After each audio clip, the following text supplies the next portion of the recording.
Met die reaksie wat die afgelope week ontlok is, kan ons maar sê die Departement van Bosbou, Visserye en Omgewingsake het sy kop reg in die leeu se bek gedruk. Ja, ons praat oor die moontlike verbod op die teel en jag van leeu's in aanhouding. Maar wat is die storie agter die storie? En wat kan hierdie stap aan die bedryf en die ekonomie doen? Ons gesels vanoggend met rolspelers hieroor. Dan gaan kuier ons by die Suiwelstandaard-agentskap se onafhanklike laboratorium. So, bly ingeskakel.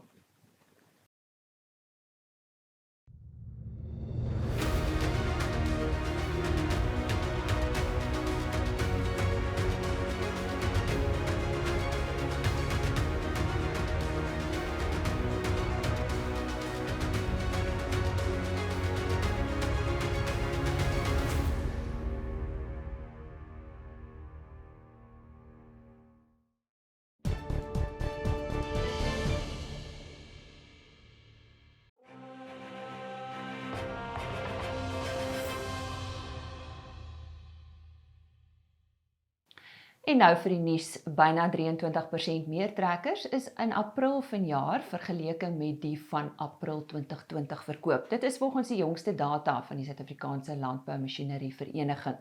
Tot dusver is trekkerverkope vanjaar 27% meer as die verkope vir die ooreenstemmende tydperk verlede jaar. Stroperverkope is nou 29% meer as vir die ooreenstemmende tydperk verlede jaar. Volgens die verslag sal hierdie tendens waarskynlik later vanjaar traer word. And during the 31st wool sale of the season, the market closed with 0.9% up from the previous sale. This was despite smaller volumes of 5,966 bales on offer. The offering consisted predominantly of fine micron merino wool. 14% of the merino wools on offer were certified as sustainable.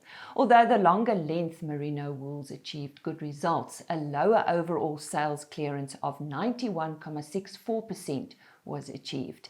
This was due to a higher volume of mixed and shorter length wools being passed in. Dan het veeveilings heelwat rekords ingepalm. 'n Rekordbedrag van R3 miljoen is van dese week vir 'n Ankoli bul by die eerste nasionale Ankoli veiling in Mpumalanga betaal.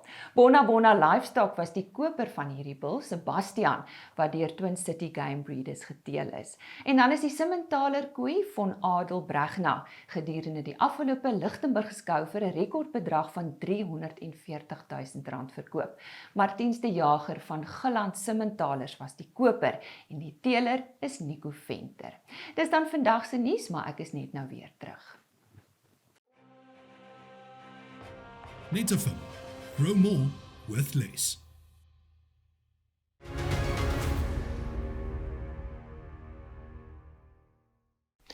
A high-level panel was appointed in October 2019 by Forestry, Fisheries and the Environment Minister Barbara Creasy, and its report was released on the 2nd of May.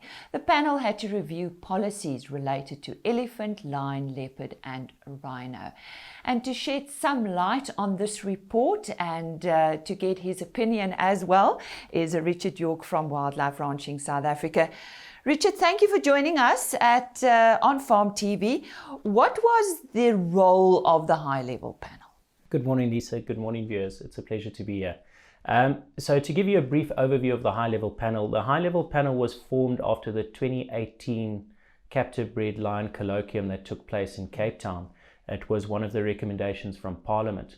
So the panel was formed primarily to give advice to the minister based on scientific knowledge and based on their personal experiences. So quite a wide panel was selected to give feedback and to give reports and recommendations to the minister regarding what their views were about the 4 different species. But who's the panel?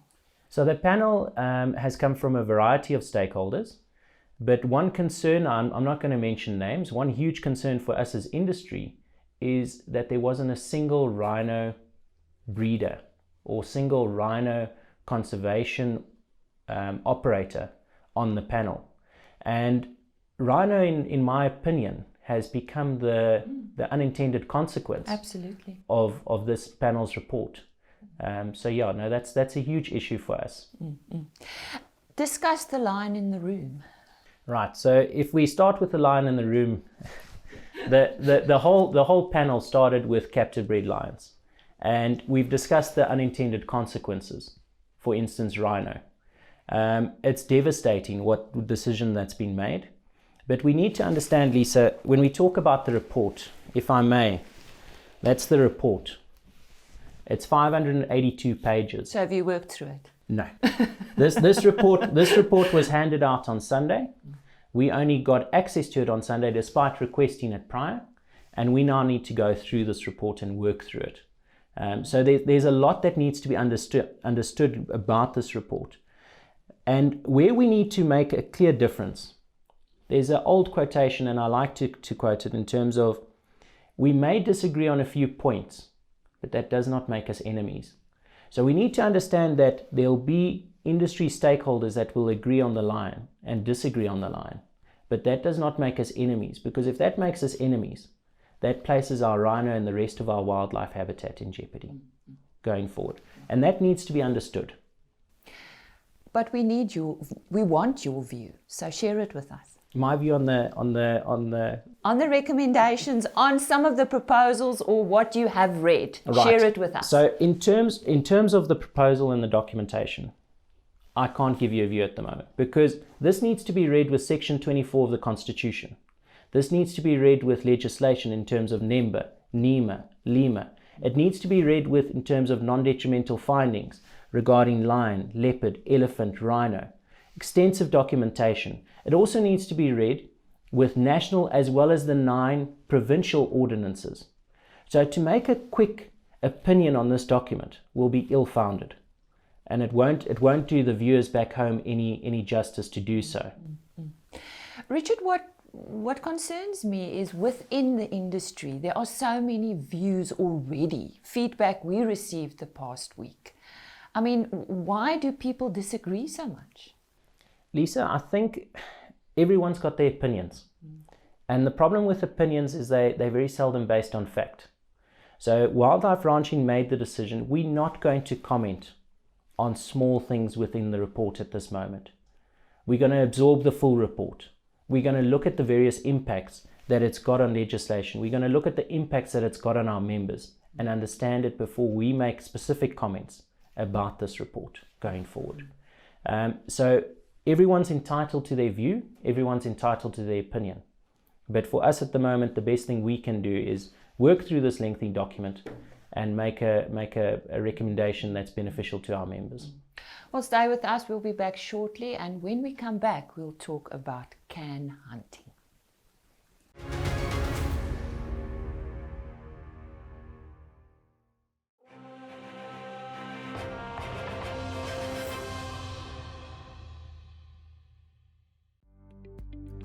Goeiemôre kykers. A2 en C2 beeskarkaspryse het verlede week gedaal met onderskeidelik 0.9% en 2%, terwyl die speenkalfprys met 0.3% gestyg het. Skaapvleis aanbetref is A2 karkasse effens duurder teen 0.9%, terwyl die C2 karkasprys met 0.4% gedaal het en die speenlamprys 3% sterker is. Varkvleis is ook 0.9% goedkoper. Wolveiling die afgelope week het die indikatorprys met 0.9% gestyg, terwyl daar geen bulkhaarveiling was nie. Wat grane aanbetref, doen geelmielies besonder goed en die prys is 8.8% op week, terwyl die koringprys met 3.3% sterker is en sojabone met 5.4% in prys op is en sonnebloem 1.7% duurder is. Wat die wisselkoerse aanbetref, het die rand effens verswak teenoor die dollar met 0.4%, maar verstewig teenoor die euro met 0.2%.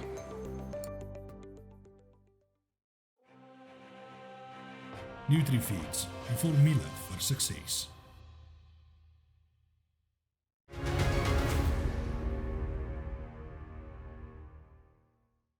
Welcome back. We are in discussion with Richard York from Wildlife Ranching South Africa about the high-level panel appointment in October 2019 and the report that was released on the 2nd of May by Minister Barbara Creecy. Talk to us about can hunting. Firstly, explain, what is can hunting?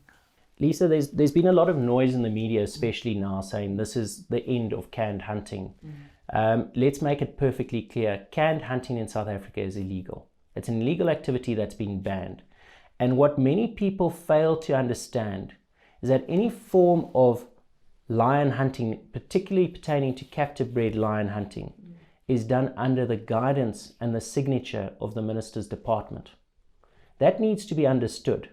So it's easy to say we're doing away with canned hunting, but canned hunting is the soft underbelly that is used to often manipulate and distort the reality of what's happening on the ground. And the unintended consequences that have come with this document are huge. In terms of captive bred rhino have now been thrown under the same bus as captive bred lion. So they've been equated to the same principles of canned hunting by definition in the media. What's going to happen to all those rhino? What's going to happen to all those lions? The proposal that we've read so far suggests the euthanasia of all captive bred lions. How does that abide with sustainable use and Section 24 of our Constitution? That's just one of the questions we have to ask ourselves going forward. And the impact it's going to have on our industry. To give you an example, before I can start breeding with rhino, I need to go to the department and I need to say, please, can I have a permit? They'll say, no, you need to do an environmental impact assessment, which I then do. It costs a lot of money to do. Then only do we get issued a permit. So everything that's happened in terms of captive breeding, we need to understand and we need to make it perfectly clear has happened under the auspices of government and under the signature of the department. This is only a proposal at this stage. Yes, this is only a proposal, and we need to make that also quite clear. This proposal is going to take at least 5 years before this will eventually become legislation. At the moment, this is a recommendation. It's a recommendation with 18 goals and 60 recommendations drafted in the document. It first needs to have a white paper published for comment, and then only will policy legislation be published, and then only will law be written.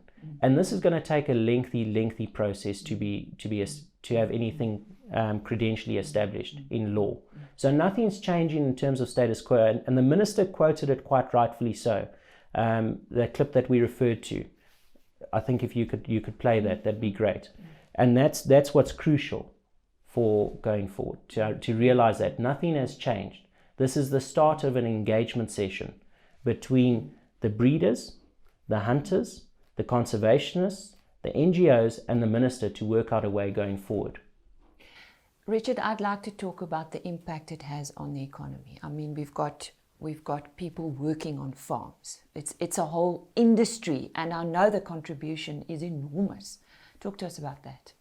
Lisa, this is going to have huge impacts because have I got 5 years to wait and roll the dice? We've been rolling the dice for the last 10 years on our rhino. Our rhino cost us 65,000 Rand just in upkeep a month. Can we keep these costs for another 5 years with no income? The impact it's going to have on the disinvestment in rhino is going to be huge. And it's going to be devastating. Just clarify no income. If I can't trade a horn. Right. How do I protect my rhino? I have to dehorn my rhino because otherwise they become a soft target for poaching. So I dehorn my rhino. By dehorning my rhino, no one's going to hunt a dehorned rhino. So what happens to the value of my species? I've got to hold them now for another 5 years, and that's what makes it difficult for us as industry. What about a lion farmer? A lion farmer is going to be under the same pressures. Where's his income going to be? There's a ban on the trade of bones. Is there now a moratorium being placed on the hunting of lions? That will be up to each department provincially to decide. Are they going to take the advice of the high-level panel? So there's a lot of unintended consequences that are going to come out of this document going forward. But the impact, the direct impact thereof at the moment, we can only hypothesize will be huge against the industry. Richard, before we say goodbye, perhaps you can just briefly tell us what the report says. Lisa, basically there are 18 recommendations. I apologize. There are 18 goals and 60 recommendations in this report. Sure. We need to understand that 2 of the goals deal with rhino and lion captive breeding. So yes, there are 2 goals that are concerning, but there's a lot of positive. The message that the minister brought out, positive hunting, is hugely beneficial to our industry. The message that she said, community support, the message that she said, looking at the biodiversity principles regarding sustainable use, is huge. So there's a lot of positive that's going to come out of this document as well. Yes, there are points that will have an impact on us, but I think we need to unpack everything slowly and work through it and find the best outcome for our members and our industry. Well, at least you've got 5 years. Well, less than that, actually. Less than 5 years, but it's a start. Richard, in closing, I'm sure we've got a few farmers watching you, and as head of Wildlife Ranching South Africa, please just end off with a message. The main thing that we need to remember as wildlife ranchers is that the rewilding that's referred to in this document is what we've actually done. We've taken marginal agricultural land and rewilded it. We've established wildlife habitat for species. And we need to remember that the vital importance that we take going forward in looking after biodiversity conservation is huge. And looking after our species going forward is huge. So the role that we'll be playing will be instrumental. At the moment, we need to unpack this document. We need to unpack the consequences of this document, the unintended consequences. And we need to work out a strong strategy going forward for the benefit of our members. Well, watch this space. We'll be talking to you again. Thank you very much for joining us. Thank you, Lisa. Richard York from Wildlife Ranching South Africa.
Vir 'n ander perspektief gesels ons nou met André Mentz. Hy is van die Suid-Afrikaanse roofdiervereniging en hy's ook 'n leeuboer. Watter effek kan hierdie nuwe aankondiging op julle bedryf hê? Sou dit realiseer?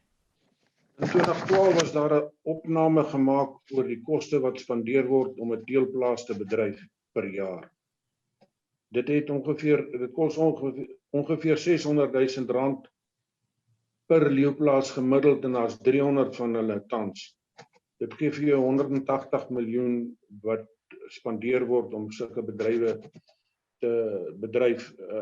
Opname wat ek myself gemaak het, dit kos jou R1,000 'n maand per leeu om op die regte manier te boer met hom.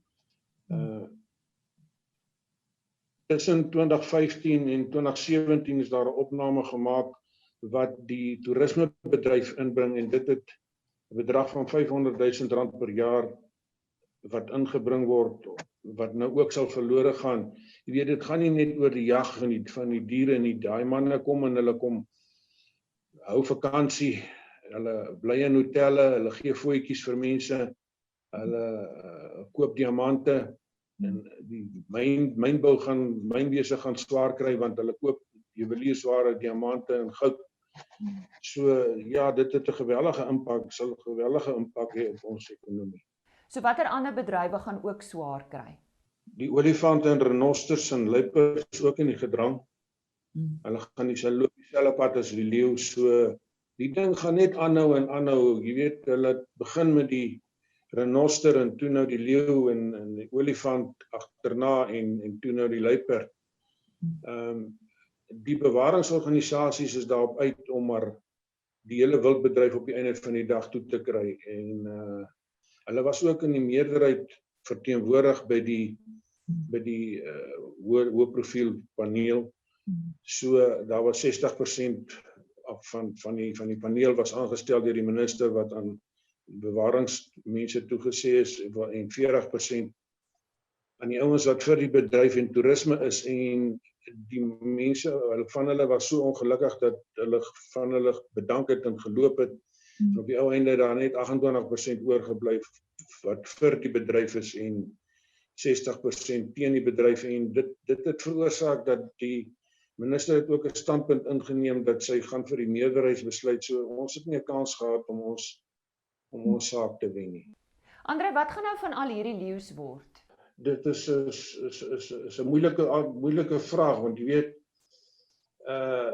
dit gaan nie net oor die teel nie, jy weet, ons het 'n liefde vir die saak, want dit is ons passie. Ons het baie goeie genetika geteel wat definitief nie moet verlore gaan, jy weet, ons het in baie gevalle is die leeu's teruggeteel na beter as wat in die Guinness Book of Records staan, beter gehalte leeu's, en die probleem is, as hulle die leeu's gaan tot niet maak, soos wat hulle beweer, wil hulle dit uitsit glo in 'n 5 jaar termyn, ons kan dit nie toelaat nie, want jy weet, ons sal moet van hierdie genetika weer terugsit in die natuur, want die wilde leeu het 'n gewellige intelingsfaktor. Jy weet, die dominante mannetjie leef net so 5-6 jaar, dan verhaal sy seuns hom uit die trop uit, en dan oor die volgende 5 jaar dan haal hulle seuns hulle weer uit, en so is dit 'n kettingreaksie en gewellige inteling. Die leeu in die natuur is van baie swak gehalte as jy hom vergelyk met ons leeu's wat ons teel, en ek kan nie sien dat dit moet gebeur nie, ons gaan dit nie toelaat nie. So wat beteken dit, gaan julle net aanhou boer? Ons gaan aanhou boer, want jy weet, ek praat van myself, gaan definitief nie toelaat dat my leeu's uitgeroei word nie, want ons het dit net nodig vir die toekoms. Ek kan nie sien dat hulle die saak gaan wen nie.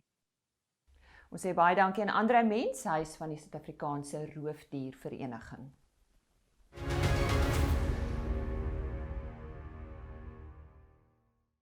DSA Lab Services, analytical services by the industry for the industry. Deesdae raak voedselveiligheid al hoe belangriker. Die verbruiker vra. Soos 'n suiwelproduk, hoe weet jy of die suiwelproduk wat jy gebruik veilig is? Nou in 22 Mei 2019 het die Suiwelstandaard-agentskap vir die eerste keer die deure oopgemaak van hulle onafhanklike laboratorium. Dit is dan bekend as die DSA Lab Services. Ek gesels vandag met Jompie Burger om meer hieroor uit te vind. Jompie, wat het aanleiding gegee tot die instandkoming van hierdie wonderlike laboratorium van julle? Lisa, ek dink as ons net so draai maak in die begin, uiteraard is dit belangrik vir enige landbousektor of 'n voedselproduksie sektor om te meet om te weet. So ons het in 'n situasie beland en dit het maar getaan oor die jare waar die staat 'n baie belangrike rol gespeel het met die werk wat hulle gedoen het in terme van verwysingslaboratoriums. En soos dit getaan het die rol van die privaat sektor al hoe meer belangriker geword, tot so 'n mate dat ons nou 'n situasie gekry het waar ons direk moes betrokke raak. Die totstandkoming hoofsaak was basies oor die toetsing van roumelk. Nou as ons praat van roumelk, uiteraard word melkprodusente vergoed volgens die kwaliteit van hulle roumelk, gemeet aan chemie en microbiologiese standaarde. So ja, die toetsinstrumentasie van die privaat laboratoriums en die eksterne laboratoriums is krities belangrik, want dit sê vir die melkprosesseerder waarvoor hy natuurlik gaan betaal. Wat betaal hy aan die produsent? So in daai proses het ons gesien dat die meting, en dit het ook van die produsente afgekom in die laboratoriums, dat almal meet nie dieselfde nie.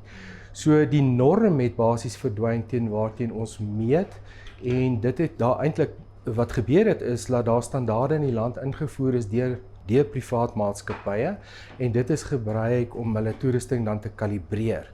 Nou kalibrasie en verifikasie is krities belangrik om seker te maak dat ons meet effektief en akkuraat.